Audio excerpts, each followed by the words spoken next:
अस्सलाम वालेकुम दोस्तों, सिंध जॉब अकेडमी में तव्हांजो वेलकम कयूं था। हाणे जेको इहो मैट्रिकुलेशन कैटेगरी वारो पेपर हुयो, IBA जेको सैंपल पेपर जारी कयो हो, असीं उनजो अॼु तव्हांखे सॉल्यूशन वीडियो करींदासीं। हाणे असीं अॼु हिन वीडियो में इंग्लिश सैंपल पेपर कंदासीं, यानी कि IBA जेको पेपर जारी कयो हुयो उनमें जेको इंग्लिश जो पोर्शन आहे उनखे असीं अॼु डिस्कस कंदासीं ऐं उनखे हल करण जी कोशिशि कंदासीं। त तमामु अहम वीडियो आहे, आख़िरी ताईं इनखे ॾिसो। अगरि तव्हां असांजे चैनल ते न्यू आहियो त असांजे चैनल सिंध जॉब अकेडमी खे सब्सक्राइब करे छॾियो, छाकाणि त हिते इंग्लिश बि तव्हांखे पढ़ाई वेंदी, मैथमेटिक्स बि पढ़ाई वेंदी, जनरल नॉलेज बि पढ़ाई वेंदी। त यानी कि मैट्रिकुलेशन कैटेगरी जो पूरो पैकेज तव्हांखे हिते पढ़ायो वेंदो। त बिस्मिल्लाह कयूं था। उनखां पहिरें मूं हिकु वीडियो ठातो हुयो जंहिंमें मूं तव्हांखे सिलेबस जे बारे में आगाह कयो हुयो ऐं जेका टॉपिक्स हुआ हर सब्जेक्ट जा उहा ॿुधाया हुया त किथां उहा पेपर खणनि था अकॉर्डिंग टू सैंपल पेपर। त अॼु असीं जेको आहे न इंग्लिश सैंपल पेपर जे हवाले सां पढ़ंदासीं। हीअ उनजो सॉल्यूशन वीडियो आहे। त सभिनी खां पहिरें जेको क्वेश्चन्स ईंदा इंग्लिश में IBA मैट्रिकुलेशन कैटेगरी वारे टेस्ट में, उहो ईंदो reading and comprehension.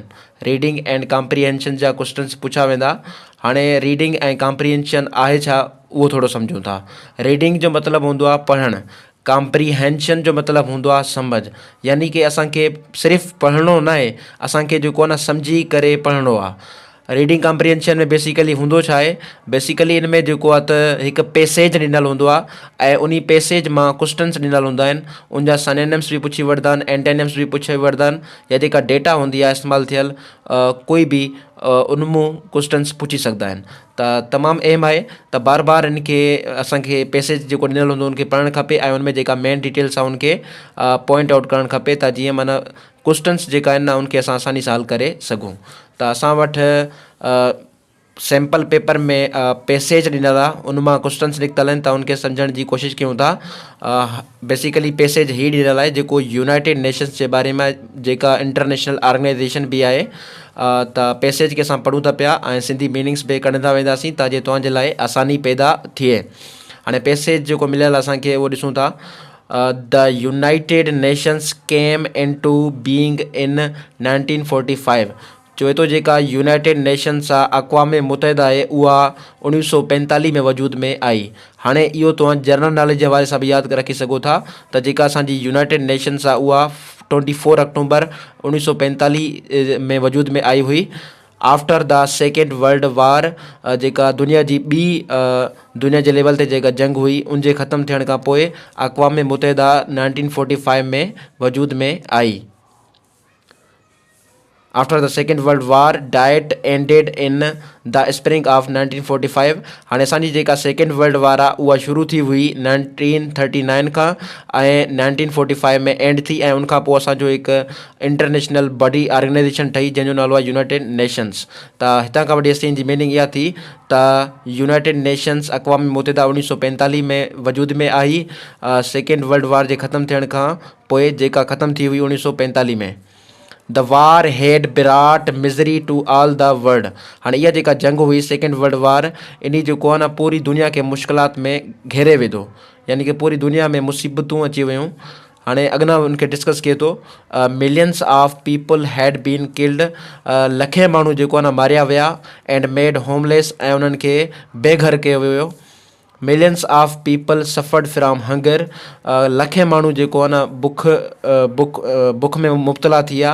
Poverty, गुरबत, disease, बीमारी, सोशल समाजी, इकोनॉमिक, महाशी, पॉलिटिकल, सियासी एंड अदर प्रॉब्लम्स। यानी कि जॾहिं वर्ल्ड वार 2 ख़तमु थी त उनमें जेको आहे न काफ़ी माण्हुनि खे मुश्किलातूं बर्दाश्त करणियूं पियूं। बुख जहिड़ा मसइला हुया, गुरबत जा मसइला हुया, बीमारियुनि जा मसइला हुआ, समाजी, महाशी, सियासी एंड अदर प्रॉब्लम्स, ऐं ॿिया बि काफ़ी सारा मसइला हुआ। The nations of the world. हाणे जेको नेशन्स आहे इहो तव्हां हिते यादि रखी छॾियो, ठीकु आहे। इनखे असां डिटेल सां डिस्कस कंदासीं, इन जे बारे में क्वेश्चन्स पुछियो वियो आहे। The nations of the world wanted peace. हाणे दुनिया जूं जेका क़ौमूं हुयूं उहा चाहिनि पियूं अमन, हैप्पीनेस, ख़ुशी, जस्टिस, इंसाफ़, and an end to the war, ऐं जंग जो ख़ात्मो चाहिनि पियूं। With these objectives. हाणे हे बि मूं अंडरलाइन कयो आहे त इन मां बि क्वेश्चन पुछंदा त इन खे जेको न असीं सम्झंदासीं, इनखे यादि रखी छॾियो। Objectives in mind, the nations of the world formed the United nations with the head quarters in New York. त इन ऑब्जेक्टिव सां त जीअं अॻियां जंग न थिए, माण्हू खे इंसाफ़ मिले, ख़ुशी मिले कंहिं बि क़ौम में, त सभिनी क़ौमुनि मिली करे इहो फ़ैसिलो कयो त असीं हिकु अहिड़ी इंटरनेशनल ऑर्गेनाइज़ेशन ठाहींदासीं, यूनाइटेड नेशंस, जंहिंजो हेडक्वार्टर किथे आहे, न्यूयॉर्क में आहे, जेका अमान ऐं जेको आहे ॿिनि हालतुनि खे ॾिसण में फ़ाइदेमंद साबित थींदी। हाणे दोस्तो जेका क्वेश्चन्स इन पैसेज में पुछिया विया आहिनि उनखे असीं डिस्कस कयूं था। पहिरियों क्वेश्चन आहे the nations of the world wanted peace. हाणे हीउ जुमिलो हिते the nations of the world wanted peace, हीउ जुमिलो हिते रिपीट थी चुको आहे। त हिते असां खां क्वेश्चन पुछे थो Nations in the sentence means, त जेको नेशंस आहे इन सेंटेंस में छा आहे। हाणे ऑप्शन असां वटि 4 मिलियल आहिनि। पहिरियों ऑप्शन आहे पीपल, ॿियो ऑप्शन आहे पीपल्स, टियों ऑप्शन आहे प्यूपल्स, चौथों ऑप्शन आहे मैन। हाणे नेशन जो मतिलबु तव्हां ईअं सम्झी सघो था क़ौम, हिते नेशंस आहे यानी कि क़ौमूं, मुख़्तलिफ़ मुल्कनि जूं क़ौमूं। हाणे तव्हां ॾिठो हूंदो यूनाइटेड नेशंस में 193 मेंबर्स आहिनि, 193 मेंबर्स आहिनि ऐं डिफरेंट नेशंस आहिनि। त हिते असां वटि जेका ऑप्शन आहिनि, पहिरें त मेन न थींदो, मेन ऑप्शन तव्हां एलिमिनेट करे छॾियो, ख़तमु करे छॾियो। पीपल्स जो मतिलबु हूंदो आहे शागिर्द, त हीअ ऑप्शन बि न थींदो। हाणे हिन ॿिन्ही ऑप्शन में असांखे जेको आहे न गौर करणु खपे। पहिरियों ऑप्शन आहे पीपल, ॿियो ऑप्शन आहे पीपल्स। हाणे हिते वर्ड मिलियल आहे नेशंस। हाणे नेशंस जो मतिलबु आहे मुख़्तलिफ़ क़ौमूं हूंदियूं, त जे मुख़्तलिफ़ क़ौमियूं हूंदियूं असां वटि, त असां वटि हिते ऑप्शन करेक्ट थींदो पीपल्स। पीपल न थींदो, पीपल कंहिं बि हिकु मुल्क जे माण्हुनि खे चयो वेंदो आहे।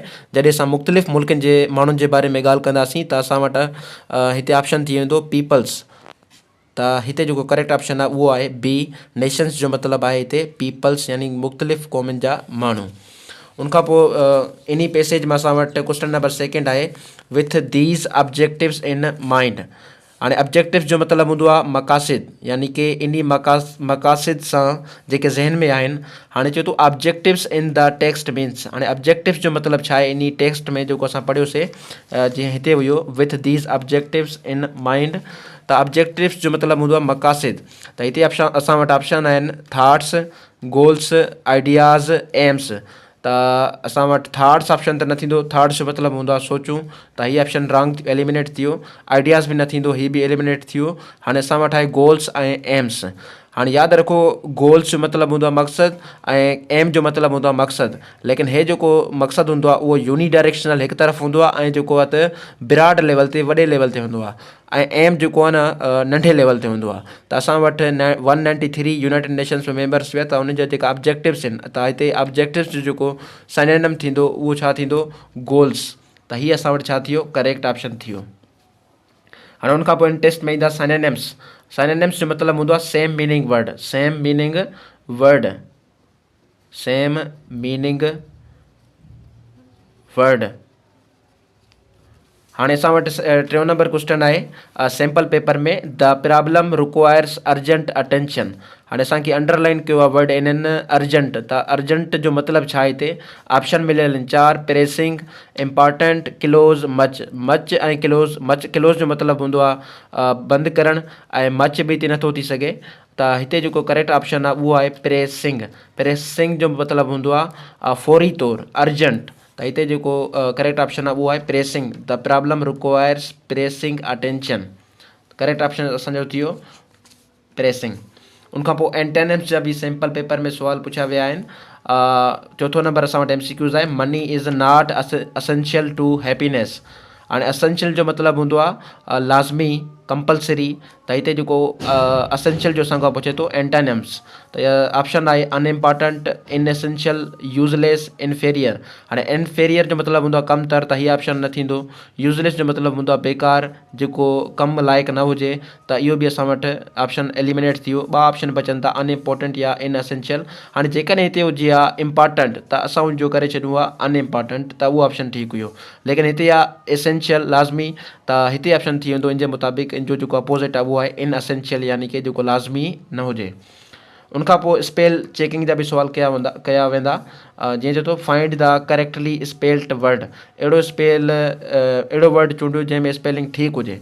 त असां वटि ऑप्शन ए आहे DELENEAT, डेलीनीट, डेलीनिएट, डेलीनिएट, डेलीनेट।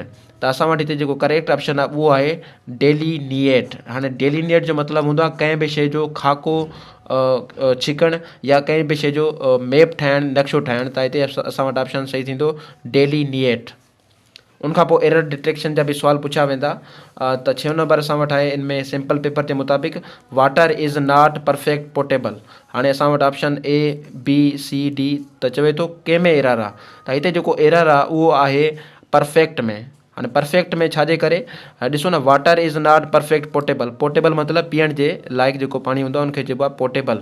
हाणे ही बि एडजेक्टिव आहे, त ही बि हिते एडजेक्टिव तौरु यूज़ कयो वियो आहे, त ही असां वटि ग़लति आहे। ॿ एडजेक्टिव कॾहिं बि गॾु इस्तेमालु न कबा आहिनि, त इन लिहाज़ सां असां वटि हिते अचणु खपे एडवर्ब। परफेक्टली हिते सही आहे, त हिते ऑप्शन लिखियलु आहे परफेक्ट, त ही हिन में असांजी छा आहे एरर आहे, त असांजो सी ऑप्शन थींदो करेक्ट। उनखां पोइ प्रीपोजिशंस ॾिसो 7 number, we spent the whole holiday dash beach. Option आहे इन, बीच चइबो आहे किनारो जेको हूंदो आहे समुंड जो, in on up at. We spent the whole holidays चए थो असां जेकी मोकिलियूं हुयूं सॼियूं मोकिलियूं गुज़ारियूं हुयूं डैश बीच, त हिते ऑप्शन थींदो असां वटि एट बीच। हाणे एट बीच जो मतिलबु हूंदो आहे बीच जो जेको बि एरिया आहे उते असीं पंहिंजी छुट्टियूं गुज़ारियूं।